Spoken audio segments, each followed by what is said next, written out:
1c. Here we have the integral from 1 to 9 of the cubed root, or 3 over the cubed root of x minus 1. So what I need you to see is that this 1, when it's plugged in here, it gives me a 0 in the denominator. So anytime I see that, I'm always going to use limit notation. So what I'm going to do is integrate this thing. This is, I'll do a little scratch work down here, the integral of 3 times x minus 1 to the negative 1/3 dx. So when I do that, I do power roll on that. I need to go 1 unit above negative 1/3. Well, if I go 1 unit above negative 1/3, I'm at a positive 2/3. So what I get is 3. I'm going to open my parentheses. I'm going to write x minus 1. I'm going to write to the positive 2/3. And then I'm going to multiply by the reciprocal of this thing, which is 3 over 2. Now I'm going to use my limit notation. I'm going to write the limit as, remember the 1 was the one that I was trying to plug in here that would give me a 0 in the denominator. So I'm going to write a, because it's the lower bound, as a goes to 1 of this thing evaluated from a up to 9. I'll try to distinguish between my 9s and my a's. All right, so what I want you to see here is that I can actually plug this a equals 1 in. I don't have any problems doing that. I no longer have a 0 in the denominator. I just get a 0 raised to the 2/3 power. That's something we can do. So I'm going to drop my limit notation on the next line. The 3 times this 3 gives me 9 over 2. And then what I'm going to do is pull the coefficient out front. I'm going to write boink, boink, minus boink, boink.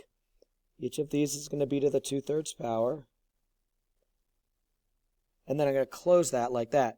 And what I'm going to do is put x minus 1 in for each of these. But I'm going to put the x values in that we're trying to evaluate at. So I get 9 minus 1. And then this one here, I'm putting in a. So I'm going to put in that a value, which is 1. So I get 1 minus 1. This one right here is really nice to evaluate because I get 1 minus 1, which is 0. 0 to the 2/3 is just going to be 0.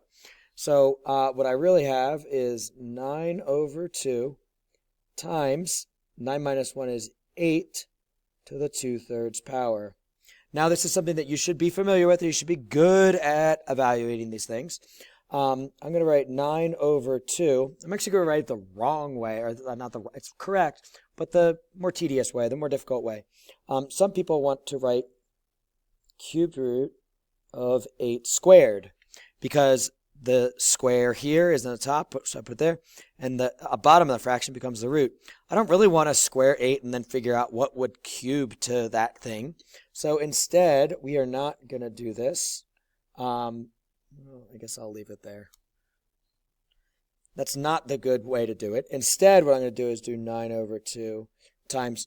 It's way easier to cube root the 8 first and then square that value as well. It doesn't matter what order I do these two in, and it's much easier to do the cube root of 8 first.